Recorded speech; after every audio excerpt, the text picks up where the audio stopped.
ভয়াবহ দুর্ঘটনার সাক্ষী হয়েছে বাহার, প্রবাস ফেরত বাহার, সেই বাহারের বাড়িতে। এবং আমার পিছনে যেই বসতঘরটি দেখছেন, এই বসতঘরে বাহার বসবাস করত, তার পরিবার পরিজন এই বসতঘরে তিনি বসবাস করতেন। ভোর 6টায় যেই ভয়াবহ দুর্ঘটনা ঘটেছে লক্ষ্মীপুর সদর উপজেলার চন্দ্রগঞ্জ থানাধীন জয়পুর ইউনিয়নের চৌপল্লী গ্রামের কারিবাড়ির। আপনারা জানেন যে বাহারের পরিবারের প্রায় 7 জনের এই মর্মান্তিক মৃত্যুতে পুরো এলাকা জুড়ে, পুরো চন্দ্রগঞ্জ সহ লক্ষ্মীপুর এবং পুরো দেশ জুড়ে আলোচনার ঝড় উঠেছে এবং শোকের ছায়া নেমে এসেছে। সকাল থেকেই মানুষের আর্তনাদ, মানুষের উপস্থিতি। দর্শক, এই মুহূর্তে তাদের সকলকে ধাপনও করা হচ্ছে।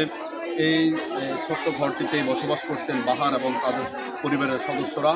একই সাথে এই পুরো পরিবারের সদস্যরা মৃত্যু কোলে ঢলে পড়া পুরো এলাকা জুড়ে শোকের ছায়া নেমে এসেছে। আপনাদেরকে একটু বাহারের বড় ভাইয়ের বসত ঘরটি একটু দেখানোর চেষ্টা করছি। দর্শক, এই বসত ঘরটি হলো বাহারের বড় ভাই রুবেলের। এই রুবেলের স্ত্রী এবং তার সন্তানও মৃত্যুবরণ করেছে এই দুর্ঘটনায়। দর্শক, এছাড়া মৃত্যুবরণ করেছে বাহারের মেজো ভাইয়ের সন্তান, বাহারের নানু, বাহারের মা এই দুর্ঘটনায় মৃত্যুবরণ করেছে। বাহারের স্ত্রী এবং বাহারের সন্তান, বাহারের বড় ভাই রুবেলের স্ত্রী ও সন্তান, এই 7 জন মৃত্যুবরণ করেছে। বাকি যে 4 জন তারা আহত হয়েছেন।